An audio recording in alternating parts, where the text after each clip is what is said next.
အားလုံးပဲမင်္ဂလာပါရှင်ဟာနာဒီနေ့ပတ်စုံဆိုင်ကြီးရောက်နေရပေါ့နော်ဒီနေ့ဟာနာကီကီလေးအတွက်ကိုအဲ့ရလေးဝင်ကြည့်ရဖြစ်ပါတယ်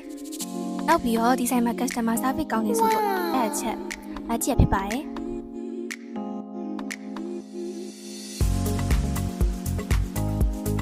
ဒီမှာဆိုလို့ရှိရင်ပေါ့နော်ဒီမှာခွေးစာလေးလားဒီမှာကြောက်စာလေးလားဒီမှာအစုံရှိရပေါ့နော်နောက်ပြီးတော့ဟိုမှာသူတို့လေးရဲ့အတွက်ဒီမှာဆေးလေးရှိရနောက်ပြီးတော့ခေါင်းလျှော်လေးရှိရပေါ့နော်